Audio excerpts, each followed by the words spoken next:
할아버지의 사무제까지 모두 마치고 돌아온 집은 지독하리만큼 고요했다. 평생을 투박한 손으로 내 등을 두드려주며 우리 민우 착하지라고 말씀하시던 할아버지의 온기는 이제 어디에서도 찾아볼 수 없었다. 부모를 일찍 여의고 세상에 홀로 남겨진 나를 거두어 키워주신 내게는 부모이자 유일한 버팀목이었던 분. 장례를 치르는 사흘 내내 눈물조차 제대로 나오지 않더니 텅 빈 거실에 덩그러니 놓인 할아버지의 낡은 돋보기 안경을 보는 순간 가슴 밑바닥에서부터 뜨거운 것이 울컥 치밀어 올랐다. 안경에 묻은 먼지를 소매깃으로 조심스럽게 닦아내며 할아버지가 생전에 남기신 말씀을 떠올렸다. 할아버지는 늘 내 손을 꼭 잡고 말씀하셨다. 민우야, 이 할아비가 가더라도 이 집이랑 외곽에 있는 땅은 다 내 몫이다. 내가 자립할 때까지 아무 걱정 없도록 다 정리해두었으니 기죽지 말고 씩씩하게 살아야 한다. 그 투박하지만 따뜻했던 목소리가 아직도 귀에 선한데 할아버지는 이제 차가운 땅속에 계셨다. 나는 마음을 가다듬고 할아버지의 유품을 정리하기 위해 안방으로 향했다. 낡은 장롱을 열고 할아버지가 아끼시던 옷가지들을 하나씩 꺼내 상자에 담았다. 그리고 상속 절차를 진행하기 위해 할아버지가 평소 중요한 서류를 보관해 두시던 서랍장을 열려던 그 순간이었다. 도어락이 열리는 날카로운 기계음과 함께 거실 문이 거칠게 열렸다. 고개를 돌려보니 장례식장에서도 눈물 한 방울 흘리지 않고 내내 차가운 표정을 유지하던 새어머니가 서 있었다. 그녀는 할아버지의 죽음 앞에서도 슬퍼하기는커녕 마치 자기 집인 양 거만한 걸음걸이로 안방까지 걸어 들어왔다. 그녀의 구두굽 소리가 조용한 집안에 기괴하게 울려 퍼졌다. 내가 서랍장 앞에 서 있는 것을 본 새어머니는 콧방귀를 끼며 냉소적인 미소를 지었다. 지금 거기서 뭐 하는 거니? 남의 물건에 함부로 손대는 거 아니다, 민우야. 그녀의 목소리에는 일말의 슬픔도 예의도 없었다. 오직 서늘한 탐욕만이 가득 차 있었다. 나는 당황스러움을 감추고 차분하게 대답했다. 할아버지 유품 정리 중이었습니다. 그리고 생전에 말씀하셨던 상속 절차도 준비하려고요. 내 말이 끝나기가 무섭게 새어머니는 소리내어 비웃었다. 날카로운 웃음소리가 내 귀를 찔렀다.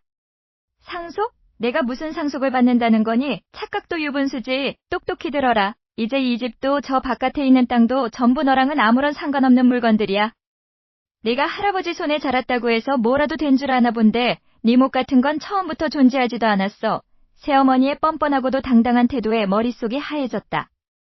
평소에는 조용하고 고분고분해 보였던 그녀의 입에서 이런 말도 안 되는 소리가 나오다니 믿을 수가 없었다. 할아버지가 분명히 내게 주시겠다고 약속하셨던 자산이었다. 분노로 인해 온몸이 부르르 떨리기 시작했다. 그게 무슨 말씀이세요? 할아버지가 분명히 저한테 남겨주신다고 하셨습니다. 새어머니가 무슨 권리로?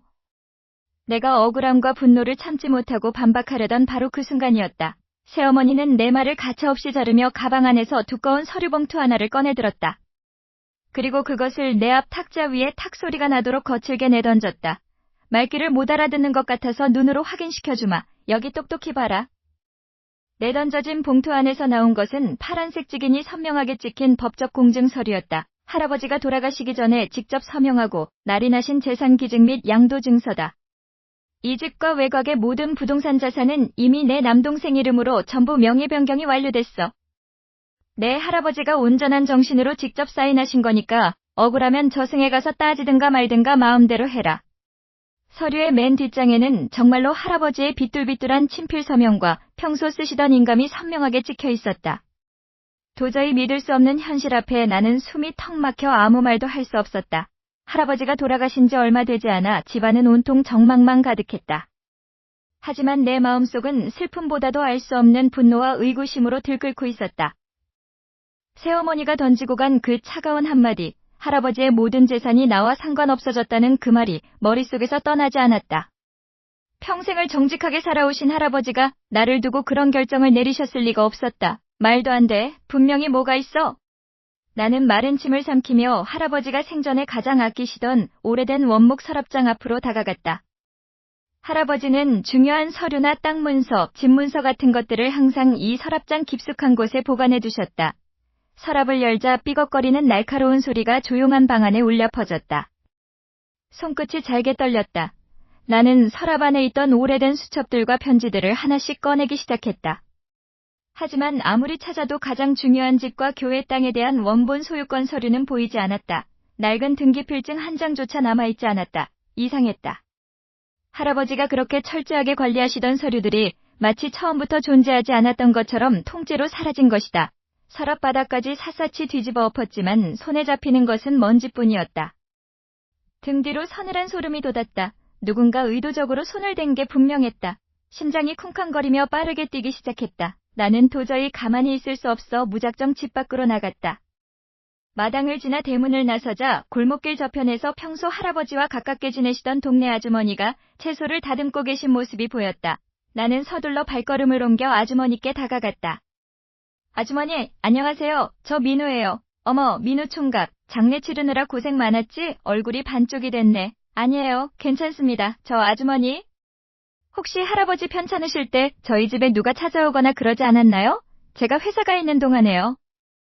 내 질문에 아주머니는 잠시 손을 멈추고 주위를 슬쩍 살피더니 목소리를 낮추며 다가왔다. 그러지 않아도 안 그래도 이상한 일이 좀 있었어. 작년 말쯤이었나 할아버지 정신이 부쩍 흐려지셨을 때 있잖아. 그때 민우 총각 너 출근하고 나면 네 새엄마가 매번 낯선 사람들을 데리고 집으로 들어가더라고.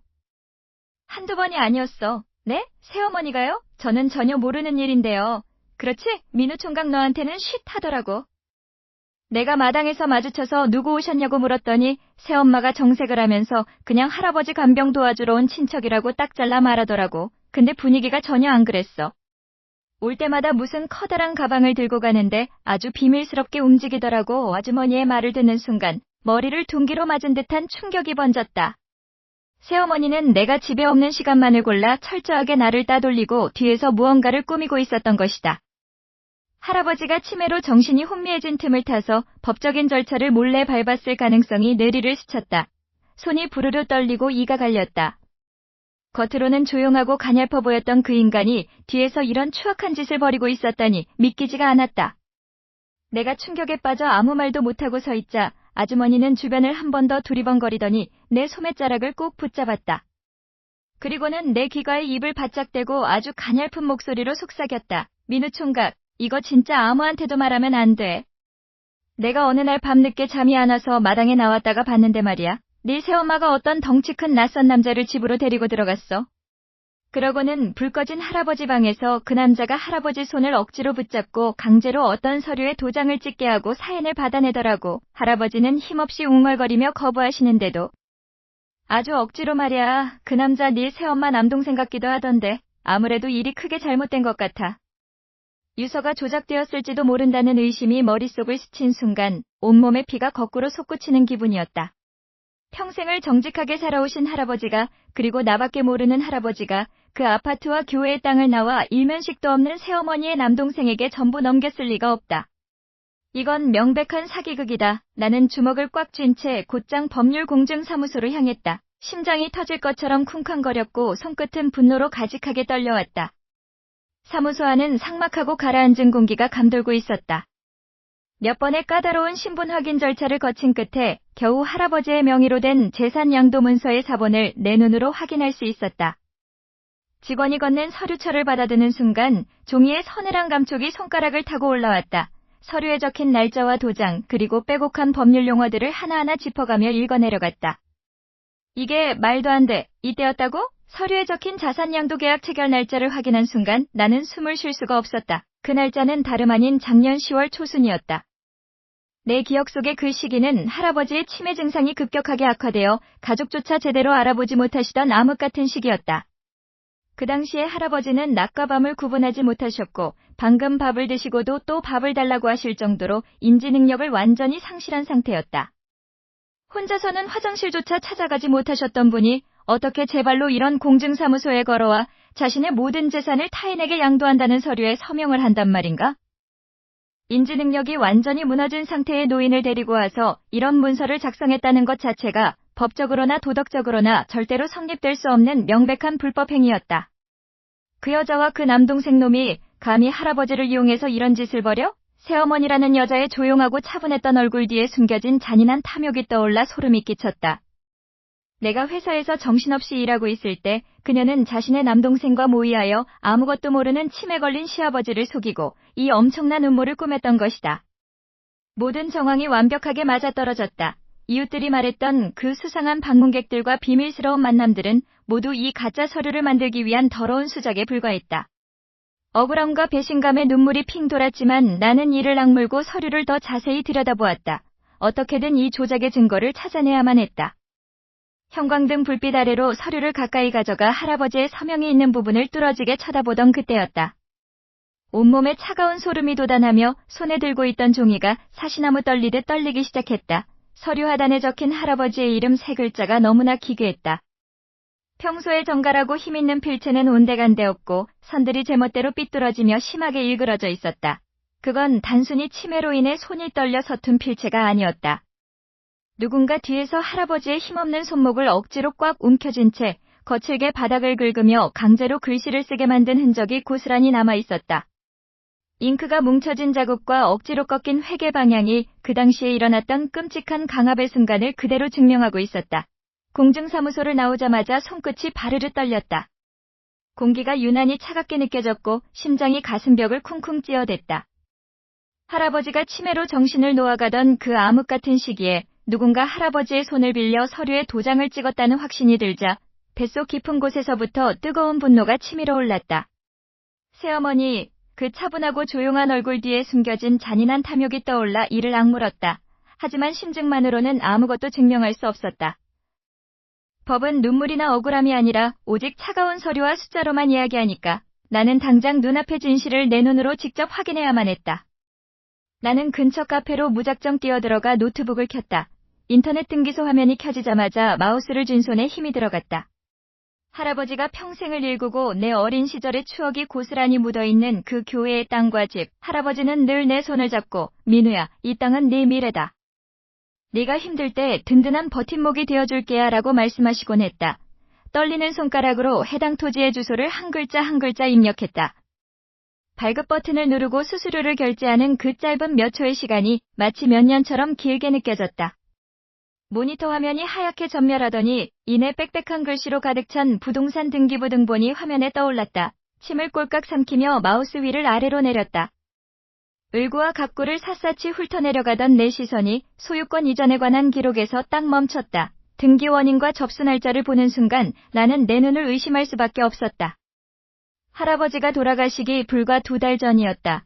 그때 할아버지는 요양병원 침대에 누워 나조차도 알아보지 못하고 가끔씩 어린아이처럼 울기만 하던 시기였다.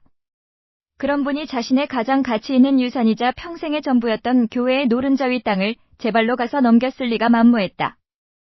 등기부 등본에 찍힌 그 잔인한 날짜가 새어머니의 정교하고 치밀한 범죄를 그대로 증명하고 있었다. 말도 안 돼. 어떻게 이럴 수가 있어? 내 입에서 탄식 같은 혼잣말이 새어나왔다. 가슴이 턱 막히며 숨이 쉬어지지 않았다. 할아버지가 고통 속에서 병마와 싸우고 계실 때 그 여자는 뒤에서 이 더러운 작당질을 하고 있었던 것이다. 할아버지를 속이고 법을 속이고 결국 나까지 철저하게 기만했다. 분노로 인해 눈앞이 흐려졌지만 나는 정신을 바짝 차려야 했다. 여기서 무너질 수는 없었다. 나는 소유권을 넘겨받은 최종 수혜자의 이름을 확인하기 위해 서류의 가장 오른쪽으로 시선을 옮겼다. 당연히 새어머니의 이름 석자가 박혀있을 거라고 생각했다. 그래야 그 여자의 탐욕이 설명이 되니까. 하지만 거래 내역서의 소유자 인적사항을 확인한 순간 내 머릿속은 거대한 해머로 얻어맞은 듯 멍해졌다. 화면에 선명하게 찍혀있는 이름은 내 예상과 완전히 빗나가 있었다. 새어머니의 이름이 아니었다. 그렇다고 내가 아는 친척이나 할아버지의 지인도 아니었다. 내 기억 속에는 단 한 번도 존재한 적이 없는 우리 가족의 역사와는 아무런 연결고리도 없는 완전히 낯선 제3자의 이름이 그 자리에 당당하게 적혀 있었다. 순간 온몸에 피가 차갑게 식어내리며 이 거대한 음모의 소용돌이가 내가 생각했던 것보다 훨씬 더 깊고 복잡할지도 모른다는 불길한 예감이 엄습했다. 피가 거꾸로 솟는다는 말이 무슨 뜻인지 온몸으로 실감한 순간이었다. 할아버지의 평생이 담긴 땅이 그것도 치매로 정신이 온전치 못하셨던 분의 손을 빌려 강제로 빼앗겼다는 사실을 확인한 순간 내 이성은 마비되어 버렸다.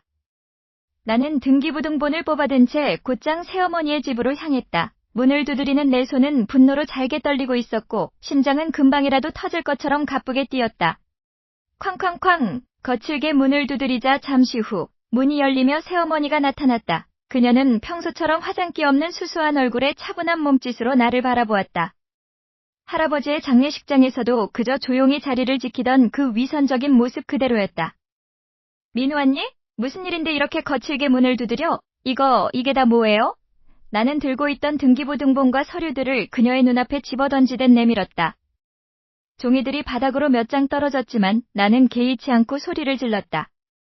할아버지 치매이실 때 무슨 짓을 하신 거예요? 삼촌이라는 사람한테 할아버지 땅을 넘겨요? 법적 상속인인 저도 모르게 그것도 정신도 없으신 할아버지를 속여서 유산을 가로채요? 이거 명백한 위조고 사기예요. 내 목소리는 분노로 갈라졌고 거시라는 내 거친 숨소리로 가득 찼다. 당연히 당황하거나 변명을 늘어놓을 줄 알았다. 적어도 가짜 눈물이라도 흘리며 발뺌할 줄 알았다. 하지만 내 예상은 처참하게 빗나갔다.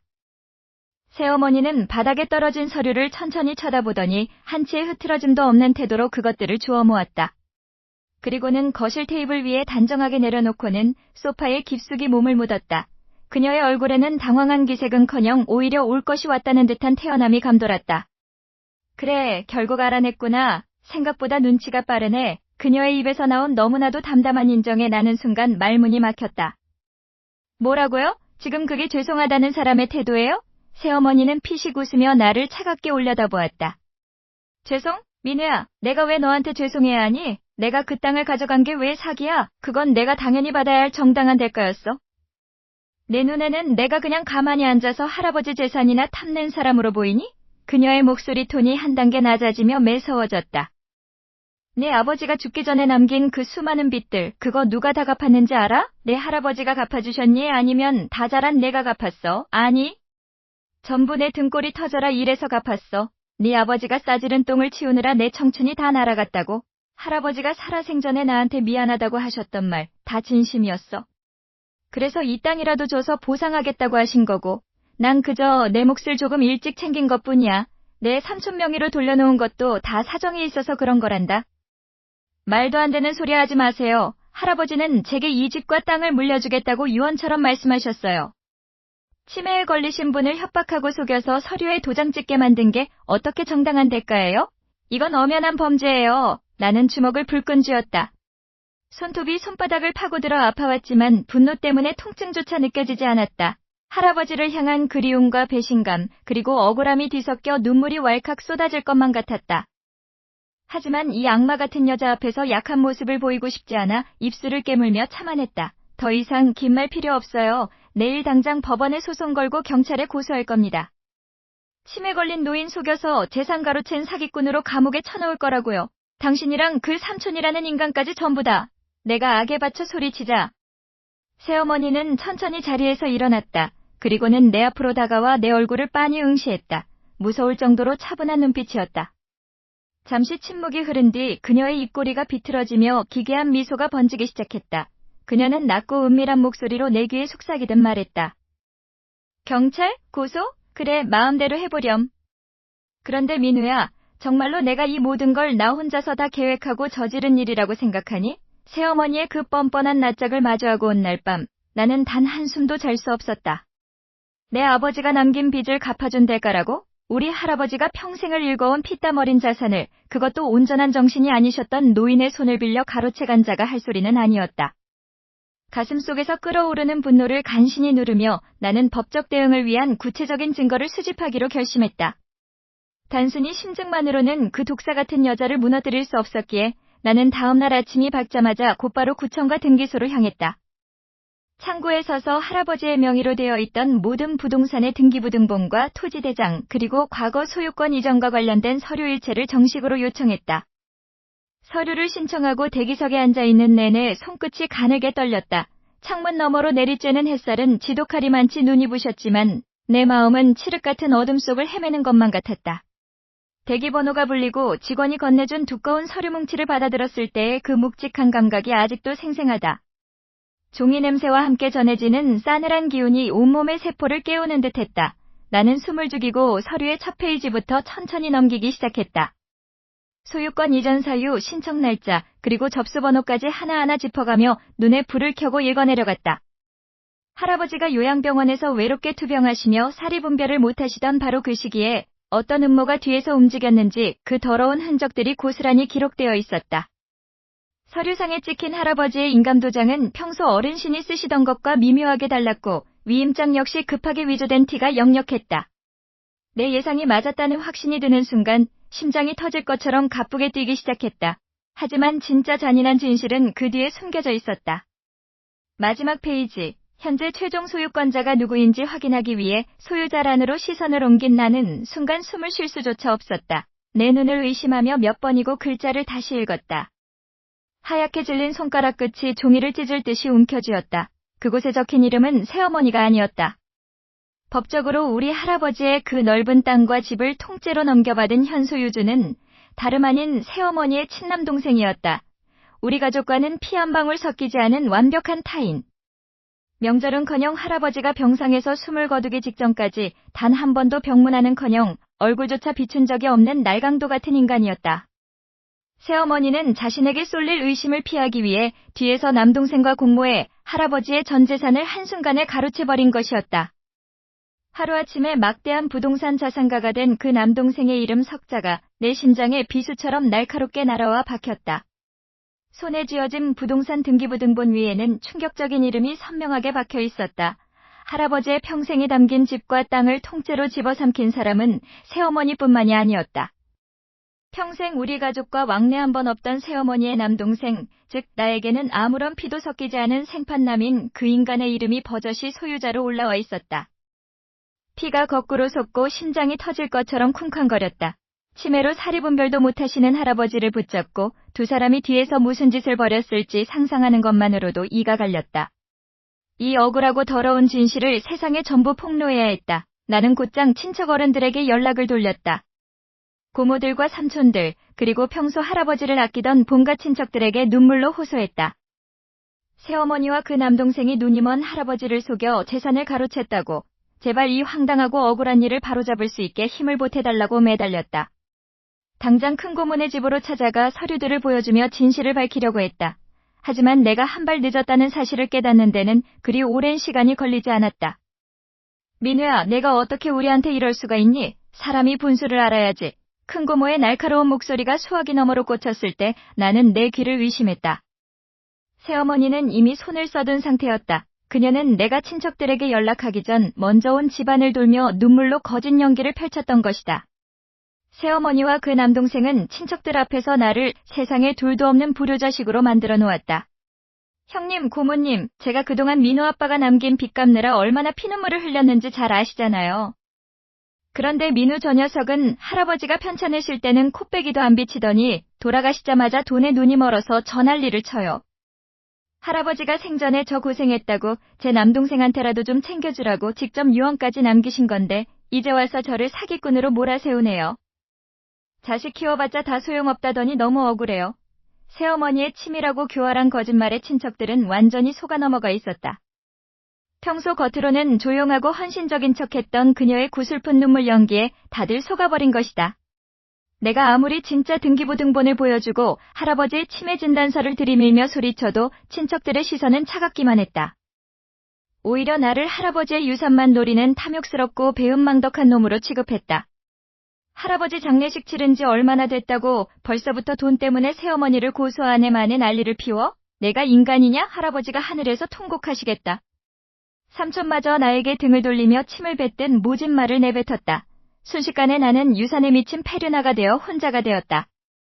억울함과 분노로 온몸이 부들부들 떨렸고 가슴이 턱 막혀 숨조차 제대로 쉬어지지 않았다. 세상 모든 사람들이 나를 손가락질하는 것만 같은 지독한 고립감이 밀려왔다. 눈앞이 캄캄해져 아무것도 할 수 없던 그 순간 내 휴대폰 화면이 징하게 울렸다. 낯선 번호로 온 문자 메시지에는 사진 한 장과 짤막한 글이 적혀 있었다. 사진은 새어머니 남동생의 법률 대리인인 이름 모를 법무법인의 직인이 찍힌 내용 증명 서류였다. 본 부동산의 소유권이 이전 완료되었으므로 현재 무단으로 거주 중인 민우 씨는 금일부터 3일 이내에 모든 짐을 비우고 퇴거해 주시기 바랍니다. 불응 시 법적 조치 및 강제 집행이 진행될 예정입니다. 할아버지와 나의 추억이 깃든 이 집에서 단 3일 안에 나가라는 최후 통첩이었다. 그들의 잔인하고 거침없는 칼날이 마침내 내 목덜미 바로 앞까지 들이닥치고 있었다. 더 이상 물러설 곳은 없었다. 친척들의 차가운 시선과 새어머니의 악의적인 모함 속에서 내가 할 수 있는 선택은 단 하나, 법의 심판대 위에 이 모든 진실을 올려놓는 것뿐이었다. 나는 곧바로 변호사를 선임하여 유언 무효 확인 소송을 제기했다. 그리고 양측 변호인과 당사자들이 모두 참석하는 공식적인 대질 자리를 마련했다. 법원 근처의 한 회의실, 무거운 침묵을 깨고 문이 열리더니 새어머니와 그녀의 남동생이 거만한 걸음걸이로 들어왔다. 나와 평생 왕래 한 번 없던 그 남동생이라는 인간은 이미 수십억 대의 부동산 자산가라도 된 양턱을 치켜들고 나를 내려다보았다. 새어머니는 자리에 앉자마자 코방귀를 끼며 말했다. 민우야, 내가 아무리 발버둥 쳐도 이미 합법적으로 끝난 일이야. 어른들이 알아서 정리한 재산에 왜 이렇게 추하게 집착하니? 동네 부끄러운 줄을 알아야지. 그 뻔뻔한 목소리를 듣는 순간 심장이 터질 것처럼 쿵쾅거렸고 주먹을 쥔 손끝이 부르르 떨렸다.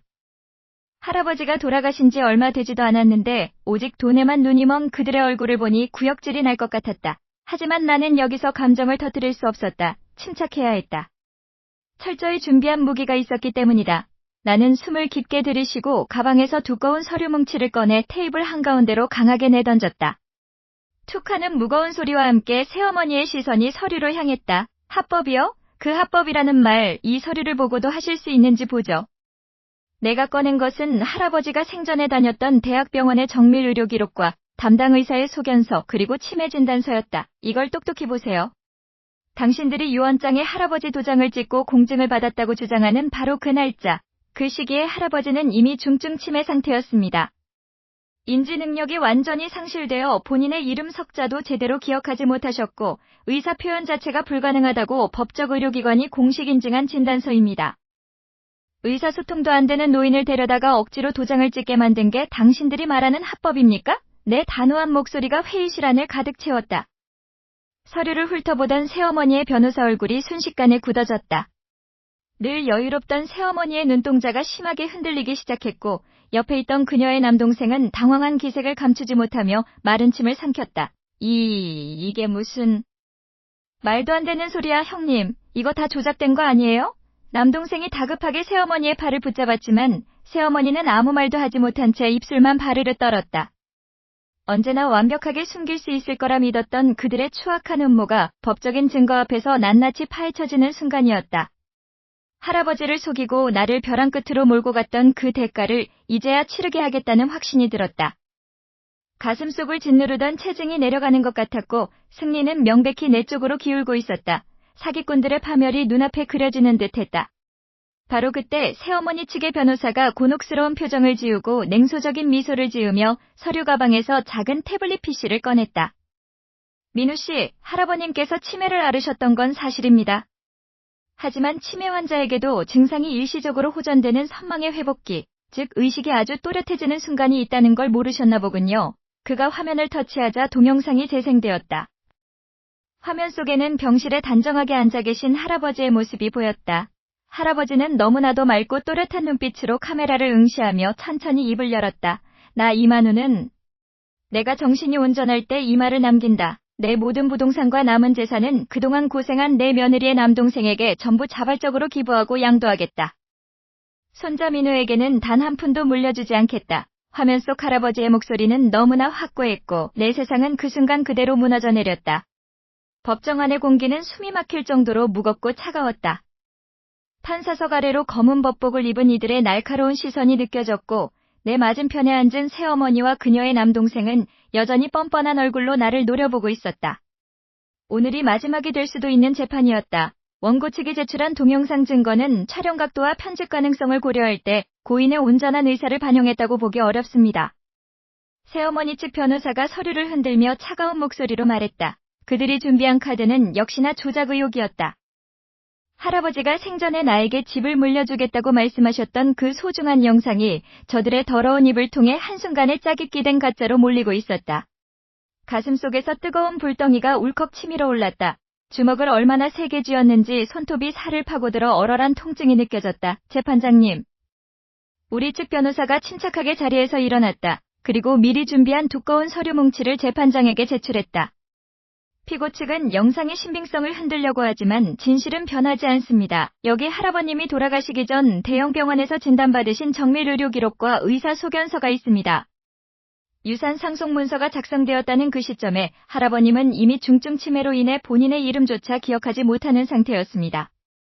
사물에 대한 인지 능력이 완전히 상실된 상태에서 어떻게 자발적으로 재산 양도 문서에 도장을 찍고 사인을 할 수 있단 말입니까? 이는 명백한 의사무능력 상태에서의 사기 및 사문서 위조입니다. 치매라는 단어가 법정에 울려 퍼지는 순간 새어머니의 남동생 녀석의 눈동자가 눈에 띄게 흔들렸다. 평생 우리 가족과 교류 한 번 없다가 누나의 음모에 가담해 하루아침에 할아버지의 평생 피땀이 어린 부동산을 통째로 집어삼킨 도둑놈. 그 녀석의 이마에 식은땀이 송골송골 맺히는 것이 보였다. 새어머니 역시 입술을 바르르 떨며 옆에 앉은 변호사에게 황급히 귓속말을 속삭였다. 재판장석의 판사가 돋보기 안경을 고쳤으며 우리가 제출한 의료 기록을 한 장 한 장 엄숙하게 넘기기 시작했다. 종이가 넘어가는 그 서걱거리는 소리가 마치 내 심장을 긁는 것 같았다. 법정안은 침묵에 잠겼고 오직 서류 넘기는 소리와 내 가쁘고 거친 숨소리만이 귓가를 때렸다. 한쪽은 평생 나를 자식처럼 분신처럼 키워주신 할아버지의 피를 이어받은 유일한 핏줄인 나. 그리고 다른 한쪽은 노인의 가슴 아픈 질병을 이용해 자신들의 배를 불리려는 탐욕스러운 이방인들. 돈이라는 괴물에 눈이 멀어 돌아가신 분의 명예까지 처참하게 짓밟은 저 악마 같은 인간들을 향해 법의 심판이 내려지기 직전이었다. 과연 정의는 살아있을까? 법은 저 파렴치한 인간들의 죄를 낱낱이 밝혀내고 할아버지의 억울함을 풀어줄 수 있을까? 재판장의 시선이 마침내 서류에서 떨어져 새어머니와 나를 번갈아 향했다. 그의 입술이 천천히 열리는 그 찰나의 순간 내 심장은 터질 것처럼 가쁘게 뛰기 시작했다. 만약 여러분이 지금 내 상황이라면 이 법정에서 저 악독한 인간들을 완전히 무너뜨리고 돌아가신 할아버지의 명예와 빼앗긴 재산을 온전히 되찾기 위해 여기서 어떤 마지막 한 방을 더 준비하시겠습니까? 저들의 거짓말을 완벽하게 끝장낼 방법은 과연 무엇일까요?